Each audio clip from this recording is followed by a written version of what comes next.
My name is Morgan, and I recently had my heart broken.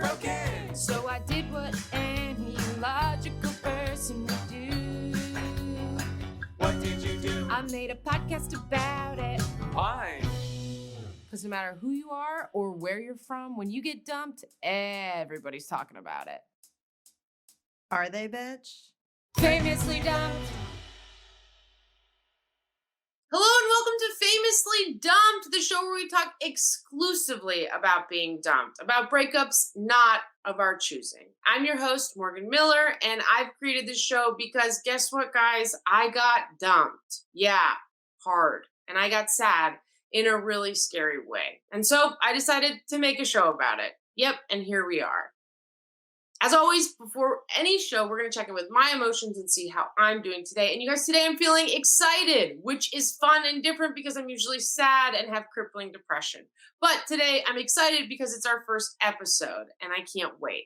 Our guest is Corinne Fischer. She's a good friend of mine from New York City. She's a stand-up writer, actor. She's half of Guys We Fucked, the anti-slut-shaming podcast that has over 1 million listeners.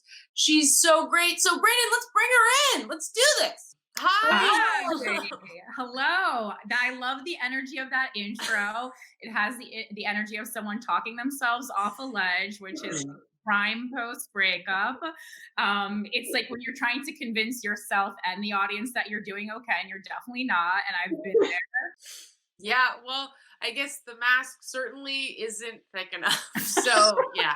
Well, let's get started. So what we do in the beginning of every episode is we pick an alias for our ex because this isn't an ex bashing podcast and I like to respect the anonymity of the ex that we're talking about. So for example, I'm going to be using the name Darcy for my ex-girlfriend. Darcy is not her name, but it is the name I will be using throughout this show. Very uncomfortable name. Sorry to all the Darcys watching. Yeah, Darcy, not the most attractive name. Yes, of course. So let's get you an alias. Brandon, bring up the slide, would you? These are the top. These are the top 10 baby names of 2019, where you can pick an alias for your ex that we will be talking about. Are we talking ex-boyfriend, ex-girlfriend? What's going on? It's ex-boyfriend, and I'm definitely going with Declan. That's great because it's. I mean, it's just so obnoxious, and you're going to be a bad person if you're named Declan. There's no hope for you. So Declan, and I don't feel the ex we're going to be talking about today is not someone who I feel animosity towards anyway. And actually, at no point did I feel animosity towards this ex. Well, Declan, it is. Brandon, get rid of that. You're just keeping it up so we can have a baby on the slide. Yeah. Thank you, Brandon. Great. So before we really dive into the story, we do a little section that we like to call dump stats. Okay. Okay. That is, as everyone knows, I really like sports a lot. Okay. And I'm into statistics. I was famously the 2007 Colorado Athlete of the Year. I don't know if you knew that, but thank you so much. Thank you. Yes, yes, yes. I will be plugging things that I'm proud of throughout this podcast. Make yourself feel good. You got to learn how to love yourself again, Morgan. Yep, just spitting stuff in 2007 that made me feel good. So we're gonna do some dump stats. I'm gonna ask you just some quick questions so we can kind of get an overview of the situation that you got dumped in. So Okay. Brandon, let's pull up. There it is. There it is. Dump My stats. trading card? Dump stats. Dump stats. These are the dump stats. Great. So that is that's music that I created because we don't have the rights to anything. This is perfect. My dad actually owns a baseball card store, so this is the second trading card I have of myself throughout my lifetime. That's true? Wow. Yeah. Uh-huh. Wow. Yeah, I use that to get fucked a lot. Men like that my dad owns a baseball card store. So I mean, I bet, yeah, as a lesbian, I'm sure that would also help me out a lot. yeah, absolutely. My father's a lawyer, so that's either a turn on or a turn off. They know that there's going to be a prenup, I guess. Everyone should have a prenup anyway. That I think that we learned that from the Adele breakup recently. Yes, topically, yes, absolutely. Yeah. Great, cool. So some statistics. So, Corinne, we were sort of talking about this, but how many times have you been dumped?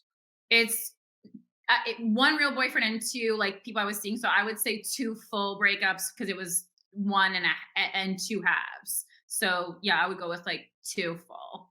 Two full. Okay. But We're one, adding everything together because my friends agreed with me that if you're just seeing someone and they were never your actual significant other, you don't need to count it as a full dump. So two. okay. Wonderful. Great. Have you ever dumped someone? Oh God, a million times. Yeah. A million times? A lot of times. Yeah. Do those flings when you dump them, do those count as you dumped someone? No, because I'm just counting, like, I'm thinking of all the other actual serious boyfriends I've had. So it's like, yeah, like one, two, three, at least like five other times. We're Wow. in relationships. Yeah. Wow, she fucks. I'm 34, you know, and I don't even think that's a lot of boyfriends, like to have like 5 or 6 serious ones if you started dating when you're like 16. Yeah. It's Not not a yeah, that's pretty normal. My Yeah. ex, I was her first serious relationship, which might have been something to think about, but she Okay. was turning 30 and I was her first like real girlfriend. It's hard too in the gay community because you're like coming out, you don't know when you're coming out. I Yeah. had 3 boyfriends and like 5 girlfriends, so I'm with you on the Wait, are gay. you bisexual or are you just it took a while to figure it all out?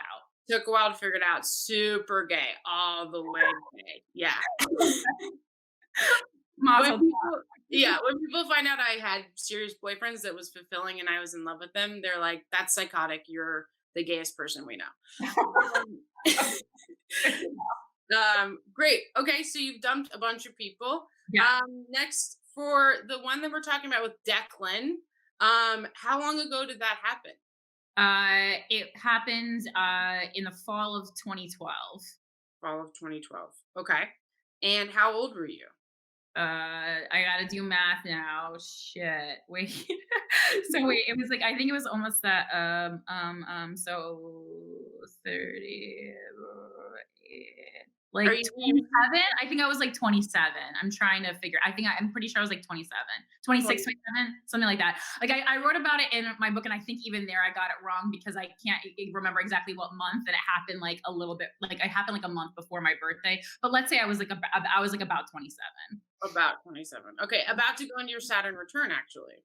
Oh, is that? I don't know anything. That's not very gay of you, Morgan. I thought straight white women were supposed to be into the Zodiac. I don't know jack shit about it. Anytime someone says something that like that to me, I'm like, sure. Like I know my sign, and other than that, that's it. Okay, well, just so you know, it is all true and accurate, and you did need to go through your Saturn return, and this breakup probably was supposed to happen before that happened. So maybe that feels some certain way. Great. So you're around 27, and how long were you and Declan together? 2 years. 2 years. Okay, same with me. How are you right now? How are you feeling about the breakup emotionally now? It's been a while. Oh, that one, I mean, it literally made I mean, I don't know how to say this in a nice way. It made me rich. So I'm pleased as punch about it. Yeah, I've gone through other breakups since that like where I did the dumping that were very tumultuous for me. So Yeah. you know, I still feel like I'm pretty much always going through a breakup. That's a fun fact about me. And that's why we got you on as the first goddamn guest. Yeah, Um, this is literally my area of expertise. When you email me, I go, "Well, you've come to the right place." it's the best. Also, famously, we all do now know you're rich. So great. We love that. Yeah, I live alone, so it's like the amount of money that it would take someone who, for most of their adult life, was making $19,000 a year in Manhattan. It's all relative. Got it. I love it. I just love it. I love someone being like, I'm rich now. I think women need to do it. My mom keeps yelling at me for doing it, and I was like, no, and she's like, the Jewish curse. I'm like, number one, you're not even the Jewish one. I don't know what that means. And also, like, I'm very big into women having what I call Kanye energy. Like, you Wow. can't see it, but like behind myself, that leg. I have a 16-foot mural of myself in my home. I'm not revealing it. I haven't revealed it to anyone publicly yet, but that's what that is. So that's the kind of energy we're fucking dealing with. Women are always like, oh, I'm like fat and I'm not cute. I'm like, no, enough of that. I'll live alone. I'm happy about it. I got a big apartment. I make money. Like, just enough. Like, I'm Yeah. being a humble is six for foot- men. Oh my God. I love that. And then last stat, when it happened, did you go full psycho? I 100% went full psycho, and like, let me tell you, I'm like a real psychopath and a stalker, and yeah, I was frightening. All right, let's do a recap of your dump stats. So you have been dumped 2 full times. That is 1 plus 2 halves. You have dumped around 5 people. You were dumped in the fall of 2012 with Declan. This happened when you were 27. You guys were together 2 years, and now you are rich because of it and have big Kanye energy. And you 100% went full psycho. So let's get into it. So you and Declan, how did you meet? How did it happen? We met at the Upright Citizens Brigade Theater in New York City, where cool kids meet. Red flag number 1. Red flag number 1. It's the home of cool kids everywhere. Yep. Yep. I was doing a one woman. What were those things when you would test out your show? Spank. Spank. Yeah, so I did. I was doing a spank of my one woman show, Corinne Fischer, I Stalk You. I'm not fucking kidding. That was the name of it. And he was teching it. Yeah, but he was also a performer at the theater. But for that, he was just happened to also be good at tech, so he would tech a lot of shows. And that's when we meet. Like, I had knew about him because he was like more significant in the theater than I was. He was like on one of like the main teams, and yeah, and then I don't know, it was like love at first sight, truly, and I think we both felt that way. I was like, who the fuck is this guy? And I didn't look cute that day. Like, it was raining. I remember I walked in with my friend Deanna, and I had like a trend. I just looked like shit, but like, it was like a movie moment where when you lock eyes with that person, you're like, well, I don't know what the fuck just happened, but this is magical. Was the relationship pretty great? Like, what was it for the most part? Yeah, for the most part, I think it was my first relationship that I would consider like an adult relationship. Like, I had been in longer and other relationships, but I think I was too young to kind of pull my weight in those. And so this felt like very reciprocal, and like we would go to each other's houses, and just like kind of what I thought a relationship should be like. I would go to his shows, he would go to my shows. He was very supportive of my career, I have to say that. And especially as someone, because he was doing better than me at the time. And he's also like a little older than me. And I didn't mean that to be cunty, like at the time. I just sometimes say things in a cunty manner. It's just my natural disposition. But yeah, he and so he was very supportive, and like would post about my shows and stuff a lot, and like, my girlfriend Corinne, all this kind of stuff. So I really liked that. There were, I would say, like, I like to test people because I have a very aggressive male energy, and Wow, I didn't feel that. I don't get that. And so like, it's hard because I still want to be treated like the feminine energy, but it's so much that it's like, and he's also like, he was a Southern boy. He's from Texas. So I feel like me being from New Jersey, him being from Texas, he's also part Latino. And I feel like they have like a real like respect for their moms. These are like a lot of stereotypes I'm going to be throwing out, but I think they fit. And so at a certain point, I feel like he became a bit of a doormat. And I think he would agree with that, actually. I don't think I'm speaking out of school when I say that. And so for me, once I test you to the point of like, I know that I can make you do anything for me, which is not a good quality, then I turn into like a bratty monster. Yeah. In relationships, I've said this many times before, I feel like it's my least good self is my relationship self. And I would love to find someone who makes me a better person, but so far, I'm just like way better on my own. I'm like a way better human when I'm by myself. When someone dumps you, for me, it was like, I immediately go to, what's wrong with me? What did I do? It's all right. Sure. And that's normal. And that was literally, that thought process is why I started the Guys We Fucked podcast with Christina. But I very quickly learned that like the problem is not you. And I'm not saying like, oh, you have no work to do on yourself. We all have work to do on ourselves.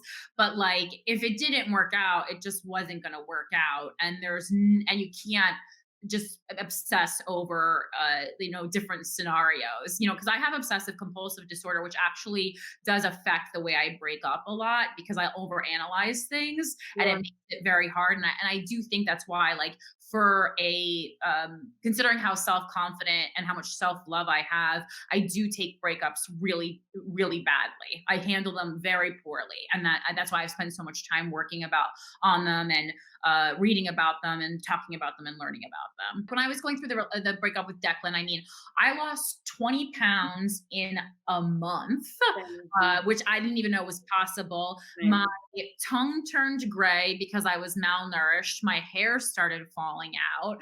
And I mean, this is a healthy 27-year-old person. I mean, and I was an absolute wreck, shaking, could really only get in one meal a day for like, I mean, a year. Like, it was bad. It was really bad. It was the funniest I've ever been, probably. But other than that, everything else was shit. I know, isn't that the worst? Yeah. I like I'm funnier now than I mean, it just like you get happy and you're like, fuck, people don't want to hear about me being happy. Everyone comes to comedy to like see that other people are miserable. Like that. That's my motto. But yeah, so it took you that long. I mean, I was the same way.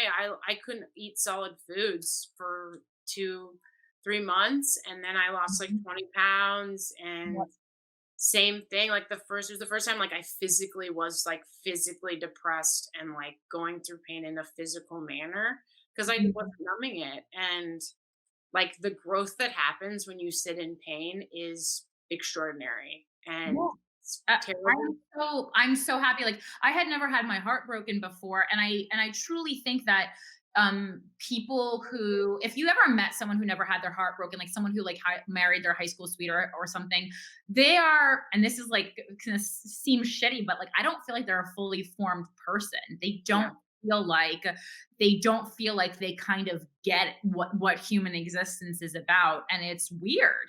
And I know a couple people like that.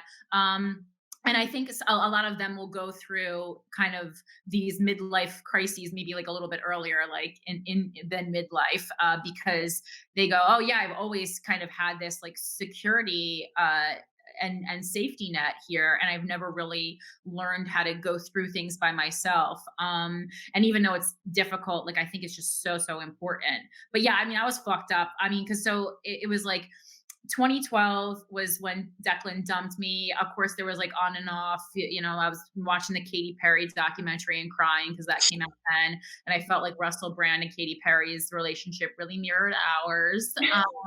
And then, yeah, I mean, the pain was just so, I went through different periods. Like there was a period when I think at first I had to be out every night. I couldn't be alone. So that's when I really just like threw myself into comedy, and I would stay out doing mics and shows and whatever until 2:00 in the morning. So I had to tire myself out, so that I could just go home and fall asleep and then wake up. And at the time I had a day job still and at a spa.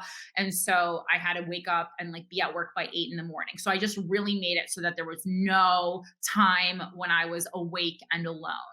And then after maybe like 6 months of that, I got into this period where like I just never wanted to speak to anyone. So I just stopped doing anything outside of my most important responsibilities. Like I always showed up for work. That was always something I did. I was still responsible in that. But then beyond that, I just would come home.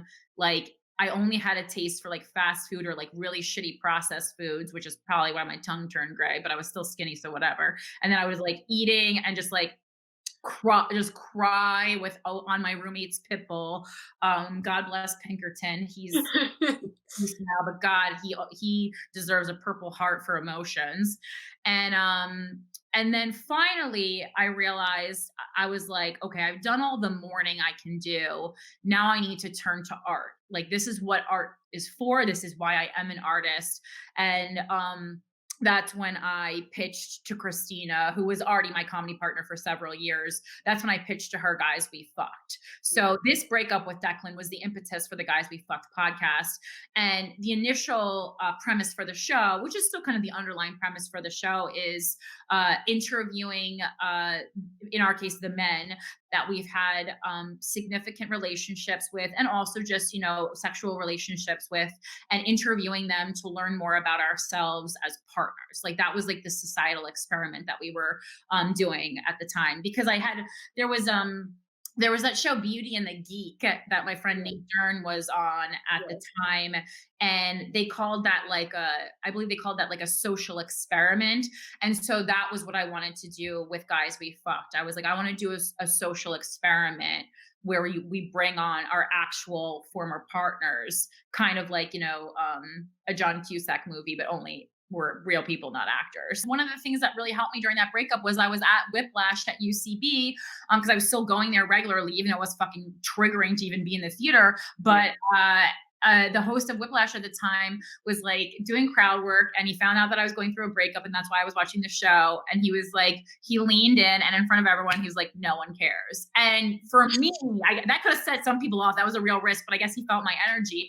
And like, for me, I was like, that was such a great moment, because I was like, oh, he's right. No one does care. And I need to stop talking about this and just move on, because it's kind of like, it's like that fake it till you make it attitude. It's like, you definitely don't do that right away. Put the proper mourning in. But at a certain point, when you find the people around you are getting frustrated with it, if they have been, historically good friends and you've just worn them thin, then at a certain point, you just got to go, well, I need to go out into the world like everything is okay right now. And then eventually it will be okay. Like at a certain point, you have to start playing the part, because otherwise it's just going to be a pity party that lasts way longer than it should. Yeah. I know it's even fucking worth that anyway. Is there one overall advice that you have for viewers? Whoa, hold on 1 second. Hi, before we get to the overall advice, my name's Morgan Miller. You've just been watching me this whole time. I'm the host of Famously Dumped, and I've got a couple of things I got to tell you before we finish up the episode. One, we have an email account, famouslydumped@gmail.com, where you can email me. Maybe you have comments, questions for our guests, questions for me. Maybe you have advice for our listeners, or maybe you have a story about getting dumped that you want to tell me about. So please email me there. I'd love to hear from you, and we'll put it on the podcast. 2, you can donate to the show, which is great. How can you donate? At our Venmo, which is famously_dumped, or you can go on over to my Patreon account, which is patreon.com/MorganMiller1717. Over on my Patreon will live bonus episodes, uncut episodes, and other comedy material that I'm coming out with that will strictly be on Patreon, okay? So head on over there. And finally, don't forget to follow me on social media. Yes, I'm doing a social media plug. Come on, it's 2021. Let's get to it. My social media is MorganMiller17 across the board. And also, I'm on TikTok. Yes, I'm in my 30s. I have TikTok. I kind of blew up over there. So go check me out. That's Morgan Miller Talks, TOKS. And that's about it. You guys, let's get back to the episode. Enough for me. Bring us on back. I want to cap it off with materials, because I'm very big on homework. I always ask my therapist for homework. So I brought materials. Great, please, yes. That I think are going to be good. One is my own book, and it's not the whole book. And I will literally I'll send it to anyone. Maybe I'll post it online or something, because I'm not trying to get you to buy that's not what this is. But it is. It's called Fucked if you want it. It's on all the places. But I spend a lot of time writing the section on breakups, which is why I recommend it. So much so that when I go through my own breakups, I actually go back and read this section, because I really put my all into it. It's on page 189, I guess, of this one. I guess there are some different copies, but most importantly is, in the age of social media, you need to block, unfollow, mute, lose their number. That is very, very important. I think a digital breakup is very important. And as hard as that is, and you think like you're losing it, and you might follow that person again, and you might be friends again, but like a breakup is called a breakup for a reason, because you need to break the fuck up, even if it's only for a couple months. You have to stop relying on that person. It is, and especially because you already are an addictive person, it's an addiction for people who aren't addicts. So I can only imagine how much more difficult it is for people who are addicts. And that brings me to my next thing. This is This is the holy grail to me. You don't even have to read this book. This book is very short. I have read the whole thing and I'm a slow reader. But this is How to Fix a Broken Heart by Guy Winch. He has a 12-minute TED Talk that is available on YouTube for free of the same title, How to Fix a Broken Heart. In 12 minutes, you will learn how to handle a breakup better than anything anyone's ever told you, any advice any friend's given you, any movie you've watched. And the most important thing that he goes over in this book, and it's great because he goes over how going through a breakup is like getting off of some kind of substance that you're addicted to. So it's really wonderful for addicts that he uses that comparison. But yeah, you can buy this book, or you can just go online and Google How to Fix a Broken Heart by Guy Winch. You need to, number one, summarize the breakup into one sentence. Why did the breakup happen? Even if it's something you made up, just something that is your motto for the breakup. You write it down, you fucking post it on your wall, whatever it is. And it doesn't matter, truly, whatever it is in your head, it doesn't have to be the real reason, because most of us will never know the logical reason why we were dumped, because most people either don't know or don't give us the courtesy. And that's if you're dumping someone and you know the reason why, no matter how painful it is, give them that reason. That's my number one advice in dumping. And also do it in like a nice space where they can cry privately, not like a public space where you're going to embarrass them. And then Guy Winch, he has you open up the notes section of your phone and you make a list of all the reasons the person who you broke up with or who dumped you, whatever, was bad for you. All the reasons they were wrong, however many you can think of, make that list. And it has to be on your phone, because you have to be able to access it at any time. And anytime you get a pang in your heart, or you feel like you miss that person, you feel like you want to call that person, open up that list and you read that list. And let me tell you, nothing has ever worked so well for me. Thank you so much for the materials. Before we get out of here, we have two little fun ending segments that we're going to end with. And the first one is called Horoscopes. And now, time for horoscopes. Again, that is my voice. We don't have rights to music. So I love horoscopes, as we've already talked about in the beginning of the episode. When we talked about it, I was like, ooh, we got an ending segment for this. I believe in them totally. I think you got to check each other's zodiac signs before you start digging in. Wait, you know about the pattern? You know about the pattern, right? Yes. Okay. I do. I am obsessed with the pattern. I will say that. I have the pattern. I have co-star. I'm all about, I really believe I have a crystal that I have to charge when it's a full moon. A lot of things are happening over here. Los Angeles has changed me for the worse. I got a shipment from a witchcraft store in Salem just yesterday, so I can Yes. Okay, great. So we're gonna Google.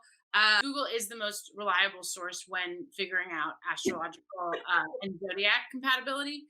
And that's true. So we're gonna Google if this was like doomed from the start, sort of. So what's your sign? What's your zodiac sign? I'm a Libra. September 29th is specifically my birthday, because I know there's like rising stuff and everything, but I'm a Libra. A Libra. Wow. Very balanced, which like through this conversation has been incredibly true. Wow. Okay. So Libras are great and like very good partners, just so you know. They hold space for people. It sounds like you love yourself, and you sound like a Libra. And then what was Declan's? Do you know Declan's sign? Yeah, he was an Aries. An Aries. Okay. All right. Aries is a very strong sign. That's a fire sign.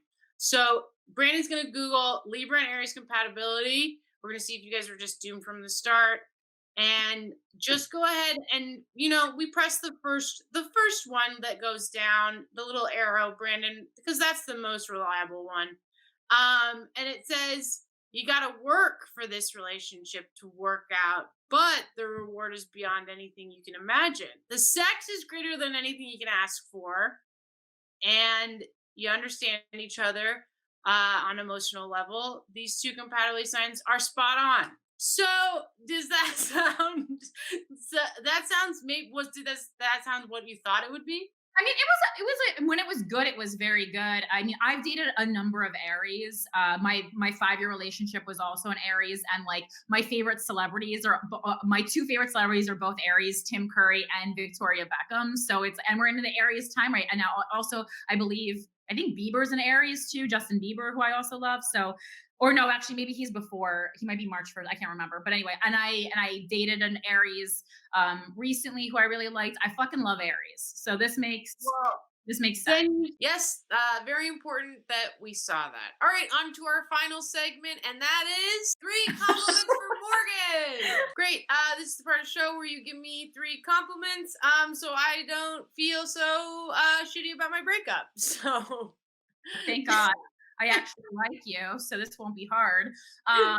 So number 1, I think you're super hot, and if I was a lesbian, I would absolutely date you. And I'm trying to become one, which I hope that's not like insensitive. Yeah. I know it's like you're born that way, but I'm really trying to become one I've been thinking about lesbianism a lot during the quarantine.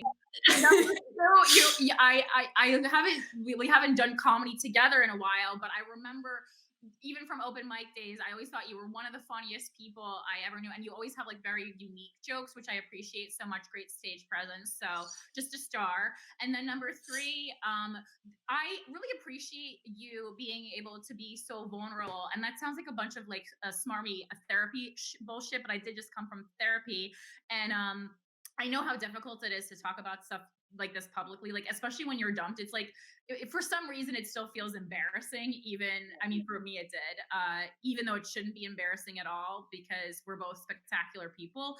But fucking good for you for putting the work in, because so many people that we all will deal with in relationships kind of just like move on and don't like reflect on why the breakup happened. And I think it's like a real testimony to you as a human being that you're willing to work through this, as awkward as it might feel at times. And then lastly, where can we find you on social media? Yes, I'm at Philanthropy Gal on all social media. It's more tongue-in-cheek than actual reality, but people can't spell my first name, Corinne, even though it's kind of not that hard. I have the OG podcast, Guys We Fucked, the Anti-Slut Shaming podcast, which is now exclusive to Luminary, but you can subscribe there. It's a great platform, but there's also like 6.5 years of free archive on iTunes and Spotify. And then I have a relatively new podcast with Joe DeRosa called Without a Country, where we explore the news from the perspective of the extreme right and the extreme left and try to find some sanity in the middle. I'm really proud of that. That's on Gas Digital, but those shows also end up, in a couple days on iTunes and stuff for free. So you don't got to pay for anything. All right, guys? Okay, Corinne, thank you so much. That's it for the show. Thank you for being my first guest.